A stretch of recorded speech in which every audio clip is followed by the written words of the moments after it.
Hello दोस्तों, नमस्कार। मैं शैलेंद्र अग्रहरी आप लोग का स्वागत करता हूं आपके अपने YouTube channel smart study by शैलेंसर में। दोस्तों, हम लोग देख रहे हैं घटना चक्र की बुक से प्रीवियस ईयर क्वेश्चन हिंदी विषय का टीजीटी, पीजीटी, नेट, जीआरएफ और जूनियर टीएसएसबी के विषय में जो पूछे गए एग्ज़ामों में क्वेश्चन हैं उसी का कलेक्शन देख रहे हैं। और ये सब देखना ज़रूरी होता है अगर आप टीजीटी पीजीटी की तैयारी कर रहे हैं, जूनियर की तैयारी कर रहे हैं, डीआरएफ की तैयारी कर रहे हैं, तो प्रीवियस ईयर को देखना बहुत ज़रूरी होता है दोस्तों। और इसी सीरीज को हम लोग स्टार्ट करते हैं, कंटिन्यू करते हैं। तो आज का पहला क्वेश्चन है, अष्टशाप के कवियों में किनमें पिता पुत्र का संबंध था? ये कुंभन दास और चतुर्भुज दास। ठीक है दोस्तों। अब देखिए, इसमें कहा गया दोस्तों कि इसका डिटेल भी जानना बहुत ज़रूरी होता है क्योंकि डिटेल से बहुत सारे क्वेश्चन पूछे जाते हैं दोस्तों। अब देखिए, अष्टछाप की स्थापना कब हुई थी दोस्तों? 1565 में। अष्टछाप की स्थापना कब हुई थी? 1565 में। और कौन किए थे? गोसाई विट्ठलनाथ जी। यानी अष्टछाप की स्थापना 1565 में गोसाई विट्ठलनाथ ने किया था, जो वल्लभाचार्य के पुत्र थे। यानी विट्ठलनाथ किसके पुत्र थे? वल्लभाचार्य के। अष्टछाप में कुल 8 कवि हैं, जिनमें कुंभन दास तथा चतुर्भुज दास पिता और पुत्र का संबंध। यानी कुंभन दास पिता थे और चतुर्भुज दास क्या थे? पुत्र थे। अष्टछाप का संबंध किससे है? कृष्ण काव्य धारा से। देखिए, इसमें कितने क्वेश्चन बनेंगे। नंबर 1 क्वेश्चन बनेगा आपका, अष्टछाप की स्थापना कब हुई थी? 1565 में। और कौन किए थे? अष्टछाप की स्थापना किसने किया था? विट्ठलनाथ थे।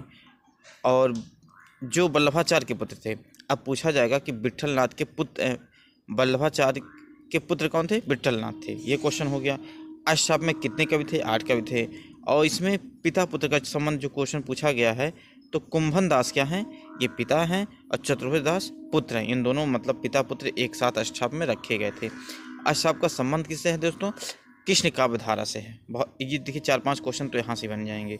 और फिर इसके बारे में डिटेल हम देखते हैं।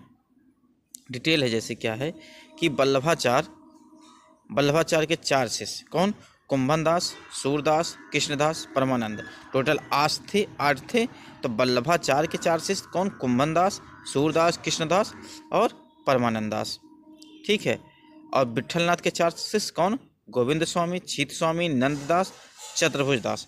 अब देखिए, इसको लर्न करने के लिए एक ट्रिक भी आता है दोस्तों। जैसे सकपग छोटे में अगर पढ़ लिया जाए तो वल्लभाचार्य के 4 से सकपग हो गए, सा से सूरदास, का से कृष्णदास, पक यानी परमानंद दास और कुंभन दास। ये सकपक अगर हो तो वल्लभाचार्य का 4 शेष हो गए।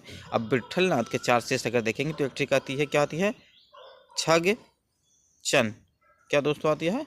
छग चन। तो छग चन देखिए, छा से छीत स्वामी और गा से हो जाएंगे गोविंद स्वामी और चा से चतुर्भुज दास, ना से नंददास। थोड़ा इसमें आगे पीछे अपने हिसाब से सेट कर लीजिएगा। ठीक है। और इसके पहले क्या था? सक। इसके पहले दोस्तों क्या था? इसके पहले आपका था सक पक। ठीक है। तो सक देखिए सूरदास, का से कृष्णदास, पा से परमानंद दास, का से कुंभन दास। तो ये ट्रिक है जो आपको एग्जाम में हेल्प कर लेता है।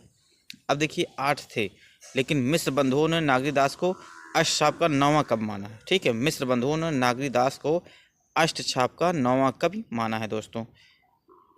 मिश्र बंधु कौन थे? ये 3 भाई थे, श्याम बिहारी, गणेश बिहारी, सुखदेव बिहारी। इन तीनों भाइयों को क्या कहा जाता है?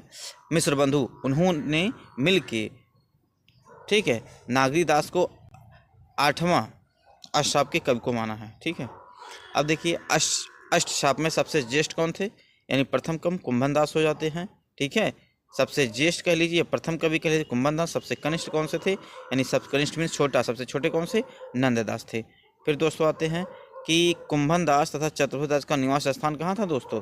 कुंभन दास और चतुर्भुज दास दोनों जमनावती में रहते थे, मतलब इनका स्थान जमनावती हो गया।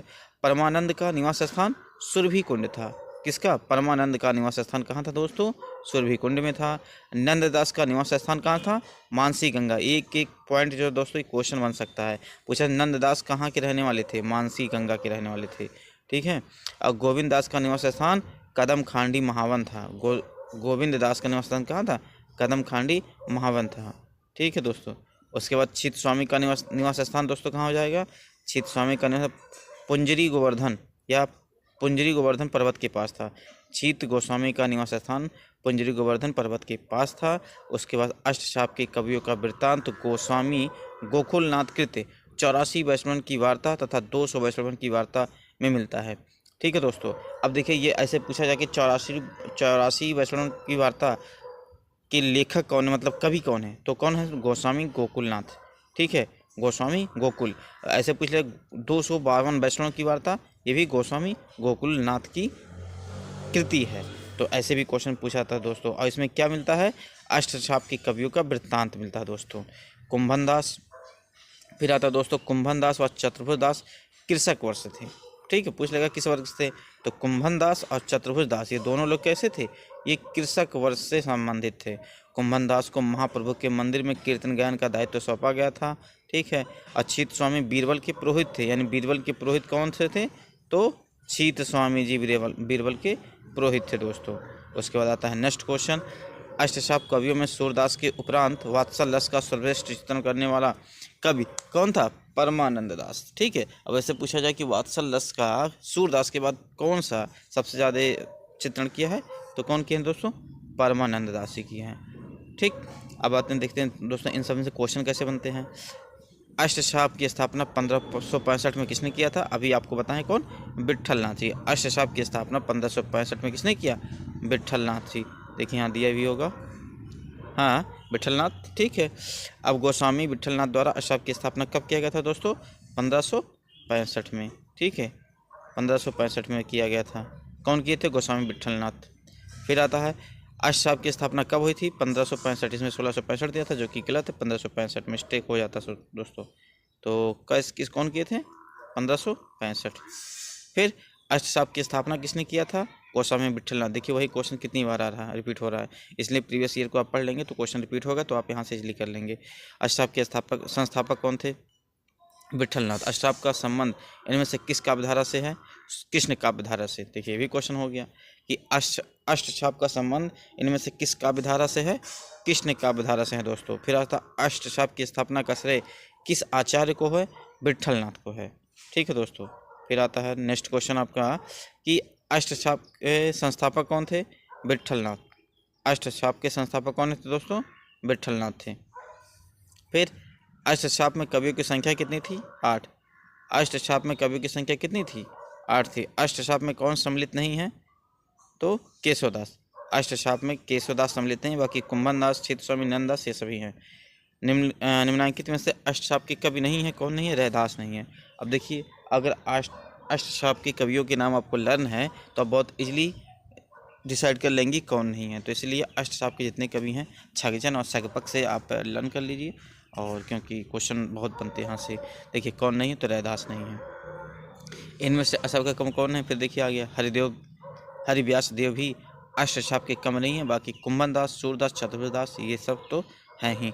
सूरदास किसके शिष्य थे, ये देखिए दोस्तों वल्लभाचार्य। ये क्वेश्चन TRE 3 में आया हुआ था और बहुत सिंपल क्वेश्चन था। ठीक है, तो देखिए क्वेश्चन है ऐसे रिपीट होते रहते हैं। सूरदास किसके शिष्य थे, वल्लभाचार्य के। सूरदास किसके शिष्य थे दोस्तों, वल्लभाचार्य के शिष्य थे। फिर नेक्स्ट क्वेश्चन आता है दोस्तों आपका कि सूरदास किसके शिष्य थे, यहाँ भी वही क्वेश्चन है, वल्लभाचार्य। नीचे दिए गए नामों में से कौन सा कवि वल्लभाचार्य का शिष्य नहीं है, तो चतुर्भुज दास वल्लभाचार्य का शिष्य नहीं है, बाकी कुंभन दास, सूरदास, परमानंद ये वल्लभाचार्य के शिष्य हैं दोस्तों। ठीक है, फिर आता है इनमें से विट्ठलनाथ का शिष्य था, कौन था, चतुर्भुज दास। विट्ठलनाथ का शिष्य कौन थे, चतुर्भुज दास थे। इनमें से एक कवि अष्टशाप में नहीं है, कौन नहीं है, गोविंद दास नहीं है। ये देखिए 2009 के आश्रम पद्धत प्रवक्ता में पूछा गया है। इनमें से एक कवि अष्टशाप में नहीं है, कौन सा नहीं है, गोविंद दास नहीं है। निम्न में से कौन सा अष्टशाप में शामिल नहीं है, सुंदरदास अष्टशाप में शामिल नहीं है, कौन, सुंदरदास। बाकी परमानंद दास, कृष्णदास, नंददास सभी उसमें हैं। अब देखिए इसमें क्या है डिटेल। सुंदरदास निर्गुण ज्ञान मार्गी संत या कवि कह सकते हैं इनको। ठीक, सुंदरदास क्या थे, एक ज्ञान मार्गी संत या कवि हैं। बल्कि परमानंद दास कृष्णदास, नंददास अष्टशाप 1565 के कवि हैं। और अष्टशाप में सबसे ज्येष्ठ की बात कर ले, अभी ऊपर हम लोग पढ़े हैं, कौन थे, कुंभन दास जी थे। सबसे ज्येष्ठ कुंभन दास जी होते हैं। सबसे कनिष्ठ कौन हो जाते हैं दोस्तों? ये नंददास जी हो जाते हैं, सबसे कनिष्ठ नंददास जी। उसके बाद दोस्तों फिर आता है अष्टछाप के प्रमुख कवि नंददास किसके शिष्य हैं? विट्ठलनाथ के। अष्टछाप के प्रमुख कवि कौन है दोस्तों? विट्ठलनाथ। फिर नंददास, हाँ देखिए यहाँ प्रमुख कवि नंददास किसके शिष्य थे? विट्ठलनाथ के। फिर आता है क्वेश्चन, नंददास अष्टछाप के सबसे कनिष्ठ कवि रहे। ठीक है, सबसे कनिष्ठ में सबसे छोटे, नंददास सबसे छोटे कवि रहे। और जो विट्ठलनाथ के शिष्य थे वियोगी हर ने इनकी रचना रास पंचाध्याय को हिंदी का गीत गोविंद कहा है। ठीक है, रास पंचाध्याय को क्या कहा जाता है? हिंदी का गीत गोविंद। ये किसकी रचना है? किसकी रचना है? नंददास की है। और कौन इसको कहे थे गीत गोविंद? वियोगी हर जी ने। ठीक है, तो ये सब पॉइंट घुमा के पूछ लिए जाते हैं दोस्तों, इसलिए हर एक पॉइंट को आप ध्यान में रखेंगे। फिर आता है अष्टछाप के प्रमुख कवि नंददास किसके शिष्य थे? ये थे विट्ठलनाथ के। ठीक है दोस्तों, अष्टछाप प्रमुख कवि नंददास के शिष्य थे। अब देखिए दोस्तों, अष्टछाप के सबसे ज्येष्ठ या प्रथम कवि कुंभन दास। अष्टछाप के सबसे ज्येष्ठ या प्रथम कवि कौन थे? कुंभन दास थे। फिर दोस्तों आता है विट्ठलनाथ के शिष्य थे। कौन? सबसे ज्येष्ठ और प्रथम कवि कुंभन दास विट्ठलनाथ के शिष्य थे। विट्ठलनाथ के शिष्यों का वृत्तांत 252 बैचलर की वार्ता में मिलता है दोस्तों। ठीक है, वल्लभाचार्य के शिष्य नहीं हैं। चतुर्भुज दास वल्लभाचार्य के शिष्य नहीं है दोस्तों। वल्लभाचार्य के शिष्य कौन नहीं है? चतुर्भुज दास वल्लभाचार्य के शिष्य नहीं है। अष्टछाप में कुल 8 कवि रहे हैं। ठीक है, अष्टछाप में कुल कितने? 8 कवि रहे हैं दोस्तों। उसके बाद फिर आता है जिसमें गीत गोविंद, छीत स्वामी, नंददास, चतुर्भुज दास वल्लभाचार्य के पुत्र विट्ठलनाथ के शिष्य थे। निम्नलिखित में से अष्टछाप के कवि नहीं हैं। कौन नहीं है? मलूक दास अष्टछाप के कवि नहीं हैं। अब देखिए दोस्तों, इसमें डिटेल हम लोग कि मलूक दास अष्टछाप के कवि नहीं हैं, बल्कि भक्तकाल के ज्ञानाश्रयी शाखा के कवि हैं। ठीक, मलूक दास अष्टछाप के कवि नहीं हैं, बल्कि कहाँ के? ये भक्तकाल के भी ज्ञानाश्रयी शाखा के कवि हैं। इनका जन्म इलाहाबाद, जो कि अब प्रयागराज के नाम से जाना जाता है, कि कड़ाग्राम में हुआ था।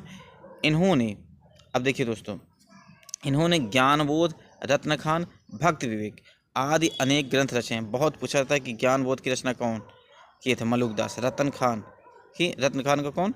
मलूक दास। भक्ति विवेक भी। और इनका ग्रंथ ध्रुव चरित्र भी प्रसिद्ध है। बहुत पूछा जाता है ये भी, ध्रुव चरित्र किसका? मलूक दास की है। इनकी रचना व दोहें चौपाई तथा भाषा अवधी शैली में। इनकी रचना दोहे चौपाइयों, इनकी रचना जो है दोहा चौपाई तथा अवधी भाषा में है। पूछा जाए कौन सी भाषा थी इनकी? अवधी भाषा। फिर आता है निम्नलिखित में से अष्टछाप के अंतर्गत न पढ़ने वाले कवि का नाम क्या है? सुंदरदास। अष्टछाप के अंतर्गत न पढ़ने वाले कवि का नाम क्या है दोस्तों? सुंदरदास है। फिर आता है सुंदरदास, कह रहा है कि सुंदरदास अष्टछाप के कवि नहीं हैं। सूर, तुलसी, कबीर की तरह संत सुंदरदास भक्तकाल के प्रमुख पथ प्रदर्शक के रूप में उभरे हैं। संत सुंदरदास ने 1848 आध्यात्मिक अनुभूति ग्रंथों की रचना की है दोस्तों। ठीक है, उसके बाद नेक्स्ट क्वेश्चन दोस्तों आता है। नेक्स्ट क्वेश्चन आपका आ जाएगा कि अच्छा, ये सुंदरदास के बारे में थोड़ा देख लेते हैं दोस्तों हम लोग। सुंदरदास ने काशी जाकर संस्कृत, हिंदी, पुराण, वेदांत का गहन अध्ययन कर ज्ञान अर्जित किया। और सुंदरदास ही सबसे पढ़े लिखे माने जाते हैं दोस्तों। ठीक है, देखिए सुंदरदास ने कहा काशी जाकर क्या क्या पढ़े? ये पढ़े संस्कृत, हिंदी, पुराण, वेदांत का गहन अध्ययन कर ज्ञान अर्जित किया। भक्तिकाल के संत कवियों के मुकाबले में संत सुंदरदास सर्वाधिक ज्ञानी थे। ठीक है, भक्तिकाल में जितने भी कवि थे सबसे ज़्यादा मतलब सुंदर के साथ साथ ही, सुंदर तो सही, उसके साथ ही ज्ञानी भी थे। और फिर हो जाता है ये क्या है? शिक्षित, भाषा शायद आदि के प्रकंड पंडित थे। संत सुंदरदास द्वारा रचित ग्रंथों में ज्ञान समुद्र यो सुंदर विलास लोकप्रिय ग्रंथ है। मतलब ज्ञान समुद्र कौन लिखे थे? सुंदरदास। सुंदर विलास सुंदरदास। ज्ञान समुद्र सुंदर की सर्वोत्कृष्ट ग्रंथ है, यानी कि ज्ञान समुद्र सुंदरदास की सर्वोत्कृष्ट ग्रंथ हो गया। उसके बाद फिर निम्नलिखित में से कौन सा कवि अष्टछाप के कवि नहीं था? तो हरिव्यास देव अष्टछाप के कवि नहीं थे। हरिव्यास देव अष्टछाप के दोस्तों क्या कवि नहीं थे। उसके बाद फिर दोस्तों नेक्स्ट क्वेश्चन आता है, हरिदेव व्यास अष्टछाप के कवि नहीं हैं, बल्कि निम्बार्क संप्रदाय के कवि हैं। नाभादास द्वारा दी गई सूचना श्रीभट्ट के सुयोग्य शिष्य हरिव्यास देव। फिर क्वेश्चन आता है तो हरिव्यास देव अष्टशाप के कवि नहीं है बल्कि निम्बार्क संप्रदाय के कवि हैं। कौन? हरिव्यास देव निम्बार्क संप्रदाय के कवि हैं। नाभादास द्वारा दी गई सूचना श्रीभट्ट के सुयोग्य शिष्य हरिव्यास देव हैं। ठीक है, हरिव्यास देव का निम्बार्क संप्रदाय में वही स्थान है जो वल्लभी संप्रदाय में सूरदास का है। हरिव्यास देव ने निम्बार्क संप्रदाय का संगठन नए सिरे से किया। अपने संप्रदाय में उन्होंने रसिक संप्रदाय का परिवर्तन किया। इस शाखा को हरिव्यासी भी कहा जाता है। वे मधुर भाव के उपासक थे। कविता में अपना नाम हरिप्रिया रखते थे। हरिव्यास देव ने कई शतकों को वैष्णव बनाया और उनमें भक्ति का संचार किया। फिर आता दोस्तों, निम्नलिखित में कौन अष्टशाप का कवि नहीं है? कौन नहीं है दोस्तों? स्वामी हरिदास ये अष्टशाप के कवि नहीं है। ठीक है, स्वामी हरिदास अष्टशाप के कवि नहीं है। फिर आता क्वेश्चन अगला कि स्वामी हरिदास अष्टशाप के कवि नहीं है। इन्हीं के नाम से हरिदासी संप्रदाय का नामकरण हुआ।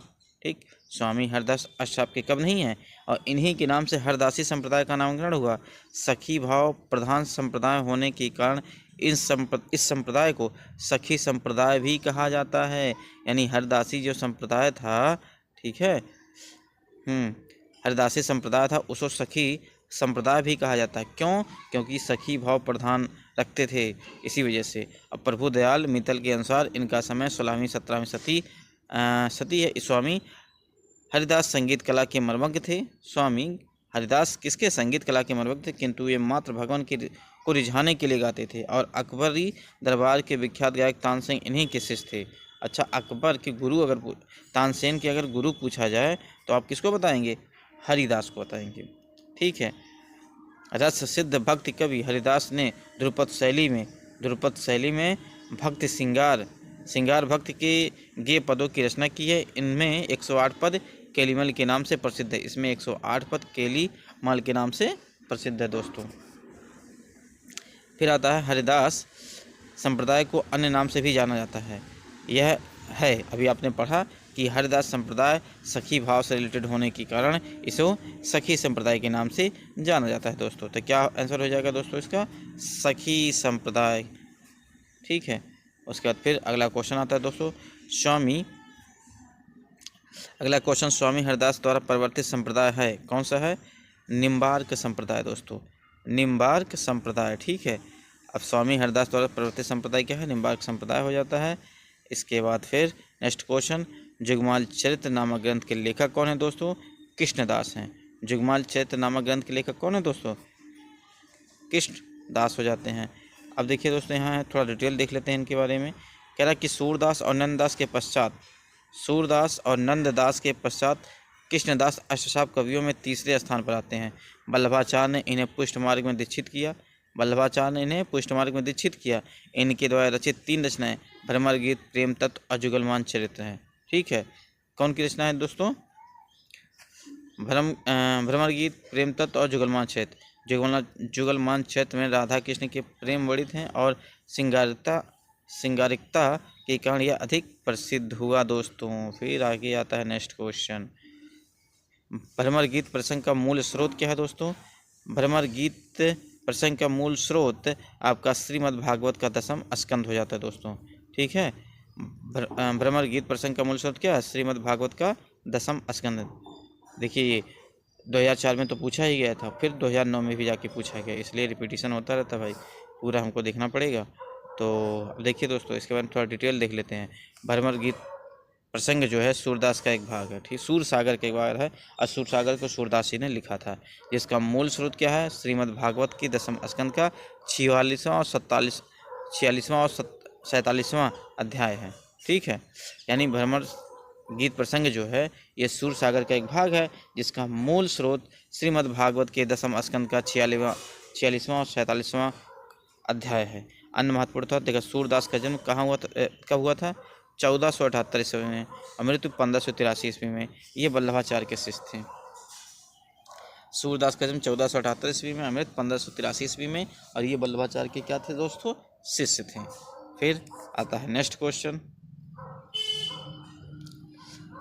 आपका हो जाएगा सूर्य काव्य सूर्य काव्य विषय कृष्ण भक्ति है। सूर्य काव्य मुख्य विषय क्या था? कृष्ण भक्ति है। सूर्य ने जितना काव्य लिखा है कृष्ण भक्ति से रिलेटेड है, कृष्ण जी की मतलब कृष्ण जी के ऊपर लिखे हैं। सूर्य के भाव चित्रण में वात्सल को श्रेष्ठ माना गया है। इन्होंने बाल लीला का वर्णन ज़्यादा किया है, ठीक है, इसलिए वात्सल को इसने श्रेष्ठ बना दिया। सूर्य की भक्ति पद्धति पुष्टमार की भक्ति है। सूर्य की भक्ति पद्धति क्या थी? पुष्टमार की भक्ति थी। भागवत में कह रहा कि भागवत में गोपियाँ उद्धव से मिलने पर, ठीक है, भागवत में गोपियाँ उद्धव से मिलने पर कृष्ण की स्वार्थ मैत्री पर थोड़ा आक्षेप करती हैं और शीघ्र ही भ्रमर का प्रवेश हो जाता है। भ्रमर गीत में कुशल प्रश्न के पश्चात निर्गुण सगुण पर विवाद प्रारंभ हो जाता है और जो 22 छंदों तक चलता है दोस्तों। कितने? 22 छंदों तक चलता है। फिर नेक्स्ट क्वेश्चन दोस्तों आता है कि भ्रमर गीत का उपजीव ग्रंथ कौन सा है? यह है श्रीमद् भागवत महापुराण दोस्तों, ठीक है। भ्रमर गीत का उपजीव ग्रंथ कौन सा है? श्रीमद् भागवत महापुराण। फिर दोस्तों नेक्स्ट क्वेश्चन आता है, सूरदास का प्रेम पक्ष लोक से न्यारा है, यह कथन किस विद्वान का है? आचार्य रामचंद्र शुक्ल का। कथन बहुत पूछा जाता है दोस्तों। सूरदास का प्रेम पक्ष लोक से न्यारा है, यह कथन किस विद्वान का है? तो आचार्य रामचंद्र शुक्ल जी का है दोस्तों। आचार्य रामचंद्र शुक्ल के अनुसार सूरदास का प्रेम पक्ष लोक से न्यारा है। आचार्य रामचंद्र शुक्ल ने भ्रमर गीत की भूमिका में उपयुक्त कथन कहा कि वे आगे कहते हैं कि गोपियों की प्रेम भाषा का गंभीरता आगे चलकर उद्धव का ज्ञान पर मिटाती हुई दिखाई पड़ती है दोस्तों। फिर आता है, देखिए, आचार्य रामचंद्र शुक्ल के सूरदास विषय कथन, मतलब सूरदास के बारे में आचार्य रामचंद्र शुक्ल क्या कहते हैं, इनको देख लेते हैं। अब देखिए, श्रृंगार और वात्सल के क्षेत्र में जहाँ तक इनकी दृष्टि पहुँची वहाँ तक किसी कवि का नहीं पहुँचा, ठीक है। आचार्य रामचंद्र शुक्ल सूरदास के विषय में कहते हैं कि श्रृंगार और वात्सल के क्षेत्र में जहाँ तक इनकी दृष्टि पहुँची वहाँ तक किसी कवि का नहीं पहुँचा है। फिर दूसरा कथन आचार्य रामचंद्र शुक्ल का है सूरदास के बारे में। ये कहते हैं, वात्सल और श्रृंगार का क्षेत्र का जितना उद्घाटन सूरदास ने अपनी बंद आंखों से किया उतना किसी और कवि ने किया। इन क्षेत्रों का कोना कोना तक वो झाँका है, ठीक है। यानी वात्सल का क्षेत्र जो था सूरदास कोना कोना तक झाँका है, ऐसा कहते हैं आचार्य रामचंद्र शुक्ल अपनी बुक हिंदी साहित्य के इतिहास के माध्यम से। फिर सूर्य की बड़ी भारी विशेषता है, ठीक है, नवीन प्रसंगों का उद्भावना। सूर्य की बड़ी भारी विशेषता है, ये भी आचार्य रामचंद्र शुक्ल जी कहते हैं इसको, सूरदास को। दोस्तों, ये भक्ति काल का आज यहाँ तक था जो कि ख़त्म होता है, और कल से हम लोग देखेंगे रीत काल भी वो बहुत इंपॉर्टेंट टॉपिक है दोस्तों, और कल से वहाँ से हम लोग स्टार्ट करते हैं। आज के लिए बस इतना ही। अगर आप मेरे चैनल पे नए व्यूअर हैं तो इस चैनल को सब्सक्राइब कर लीजिए, और इस पे आपको हिंदी के से संबंधित जितने भी इम्पोर्टेंट क्वेश्चन हैं मिलता रहेगा। अभी तो हालांकि हिंदी ही मिलेगा कुछ टाइम तक, बाद में आगे चल के सब कुछ सारे सब्जेक्ट मिलेंगे दोस्तों। तो धन्यवाद, नमस्कार दोस्तों।